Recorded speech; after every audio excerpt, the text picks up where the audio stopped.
dobra sta prijatelja, vedno le naprej na zelene travnike. Bobby in Pika, ko posije sonce, vesela in smeje, odhitita v gori. Bobby in Pika, dobra sta prijatelja. Prijateljstvo. Na topel poletni dan je pikapolonica Pika gledala skozi svoje okno. Naredila si bom zajtrk, je pomislila. Nato pa bom odšla na sprehod po tako lepo dišečem travniku. Sabo je na sprehod vzela svoj voziček. Mogoče bom našla kaj zanimivega in lahko uporabim voziček, da to odpeljem domov, si je mislila. Ojoj, je vzkliknila Pika. To je čudovita češnja, pravi zaklad. To bo čudovito kosilo. Poskušala je dvigniti češnjo na voziček, vendar je bila pretežka. Čeprav se je tako zelo trudila in ni mogla dvigniti. Prav takrat se je pojavil polž Bobby. Zakaj se kremžiš, mala pikapolonica? Je vprašal Piko. Ker ne morem dvigniti te češnje na svoj voziček, je odgovorila Pika. Ne bodi žalostna, ti bom jaz pomagal, je rekel Bobby in ji ponudil pomoč. Skupaj sta lahko dvignila težko češnjo brez težav. Pika se je nemudoma odpravila proti domu z okusno češnjo. Bobby je žalostno gledal za njo. Ali se ti ne zdi, da bi morala deliti češnjo z mano? Je vprašal Bobby ter jezno zacopotal z nogami. Pomagal sem ti, veš, a jaz sem našla to češnjo, je odgovorila Pika. Ne dam ti je, moja je. Polž se je razburil. Začela sta vleči češnjo vsak na svojo stran. Ne dam ti je, moja je rekla Dolly jezno. A zaslužim si svoj delež, je zavpil Bobby. Še naprej sta vlekla češnjo vsak na svojo stran, dokler se ni razpolovila. Bobby in Pika sta padla po tleh. V njuno veliko presenečenje iz češnje padel jezen črv. Kaj sta storila z mojo češnjo? Je zamrmral. Ta češnja je bila moj dom. V redu, ne bodite tako prestrašena. Z veseljem vama pokažem, kje sem našel to češnjo. Tam lahko najdeta veliko za jesti, jaz pa si lahko izberem nov dom. Pika je pomagala črvu na voziček in skupaj so se odpravili na pot, da bi našli češnjevo drevo. Kmalu so ga našli. Tla so bila polna sladkih in dišečih češenj, ki so padle z drevesa. Bobby in Pika sta kar skakala od veselja. Kmalu je črv zaspal. Bobby in Pika sta si vzela čas in uživala v kosilu. Čas je hitro mineval, medtem ko sta se sladkala s svojimi češnjami.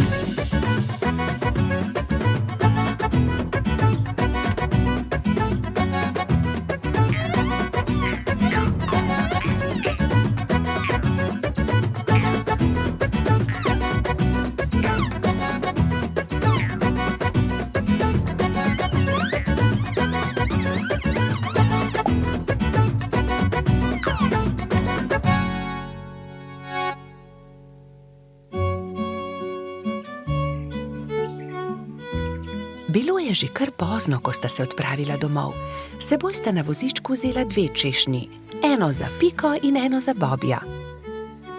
Sonce je zahajalo, ko sta dosegla Bobbyjev dom. Z vozička sta vzela eno češnjo ter se poslovila. Bobby je dolgo mahal Piki skozi okno svoje hiške.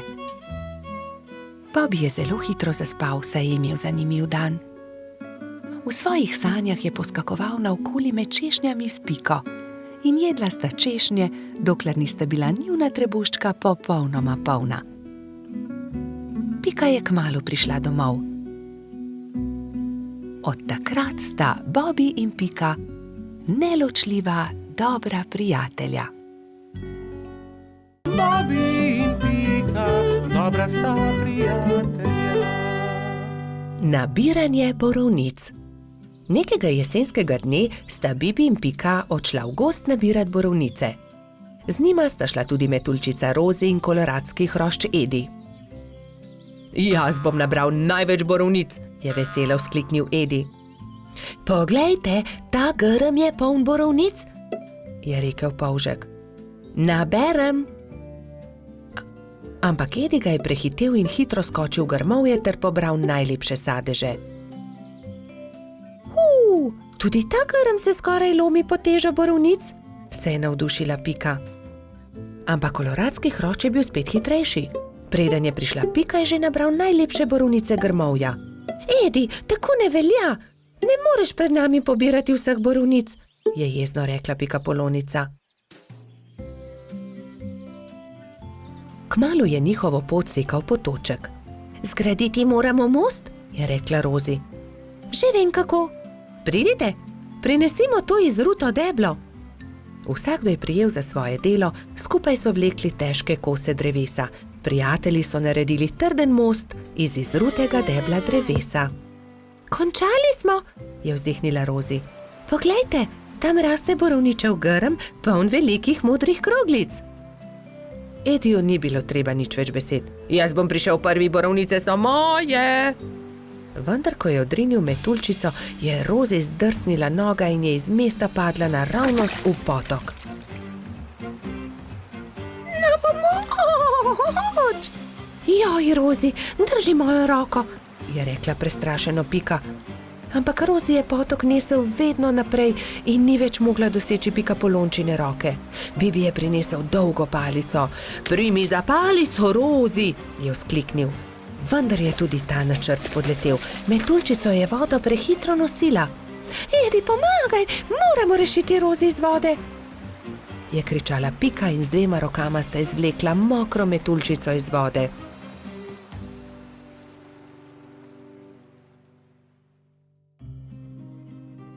Joj, zelo me zebe in tudi krilca sta se mi zmočila, je drhtela Rozi.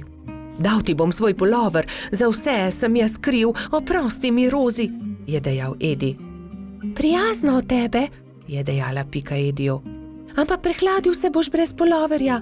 Raje naredimo velike liste za Rozi in jo zagrnimo. Bibi, Pika in Edi so zagrnili Rozi z velikimi listi, ampak metuljčica je vseeno drhtela. Še vedno me zebe, zelo me zebe in moje krilo, poglejte, ne dela. Zmočilo se je, pokvarilo se je. Je v bolečinah jokala. Sončku se je jokajoča metuljčica zasmilila in prišel je niže ter žarki prijazno nežno pobožal Rozina krila. Krila metuljčice so se hitro posušila in spet je bilo vse kot prej. Ura, moja krilca so suha in obleka tudi. Nič več me ne zebe.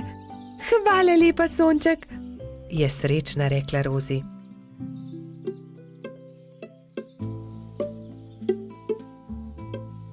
Oprosti, Rozi, je tedaj rekel Edi.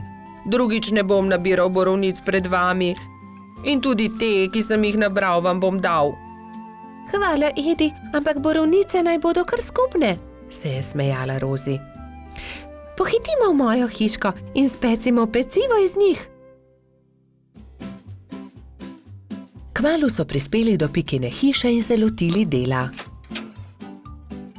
Oprali so borovnice in potrgali liste. Pela je kuhalnica, doneli so lonci, kuhinjo je zajel prijeten vonj. Do popoldneva je bila okusna borovničeva sladica narejena. Na pojedino so poklicali še hrošča rogača Gašperja, trota Baltazarja in tudi majskega hrošča Mehurčka. Posedli so vsi okoli mize in so grizljali in kramljali. Bobi in Pika, dobra sta prijatelja. Nogometna tekma. Nekega poletnega jutra je rogača Gašperja zbudilo glasno trkanje. Halo, Gašper, odpri! Jaz sem, Frici! Rogač je zaspano vstal iz postelje in odprl vrata. No, Frici, vstopi!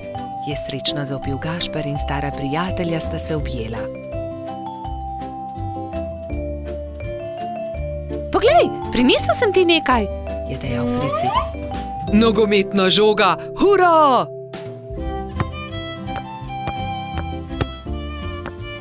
Ampak za nogomet potrebujemo moštvi, ga je opozoril Frici. V redu, sestaviva ekipi. Povejva vsem, je predlagal Rogač. Po zajtrku sta se Gašper in Frici odpravila na pot. Potrkala sta pri vseh. Obhodila sta vse hiše in ko sta prišla do konca gozda, sta se zbrali dve ekipi. Za sodnika so izbrali Alfonza. Sešimo jim barvaste majice, je predlagala Lili. Modre so za eno ekipo, rdeče za drugo. Nogometaši so vadili ves teden. Te smo sešile za vas, je dejala Sapica in Gašperju potisnila v roke rdeče in modre majice. Hvala! Sta dejali ekipi hkrati in srečni oblekli majice. Pika in Lili sta prinesli klopi in gledalci so zasedli svoja mesta na robu igrišča. Nenadoma se je oglasila Alfonzova piščalka in tekma se je začela. To je to! Teci, Bobi! Je zavpil Gašper. Sem meni podaj! Je zavpil Gumbi. Hura! To je to! Se je veselila modra ekipa in se objela. Dajmo modri, dajmo rdeči, je bilo mogoče slišati iz občinstva. Ne velja, Frici, ne smeš z roko prijeti žoge, se je jezil Trot. Res je, Baltazar ima prav, ne krši več pravil, Frici, je strogo dejal sodnik Alfons. Tekma se je vznemirljivo nadaljevala.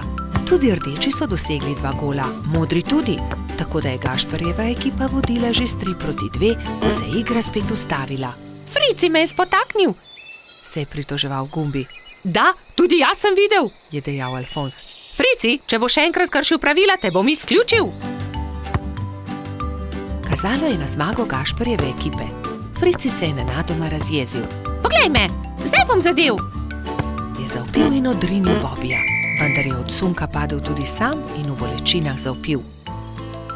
Moja roka, joj, moja roka! Vsi drugi so stekli k njemu. Hitro stečem po doktorja Sovo, je dejala Sapica in se že odpravila. Če te ne bi bolela roka, bi te najraje izključil, je dejal Alfons. Grdo si porinil Bobija. Da, vem, se je kesajoče oglasil Frici. Kako zelo boli.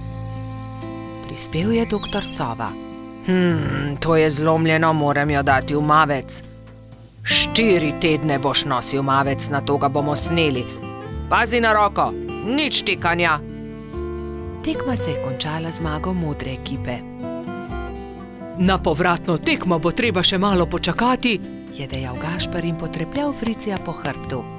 Kaj ne, da boš hitro v redu, ne povešaj nosu. Žal mi je, da sem kršil pravila, je ihtel Frici.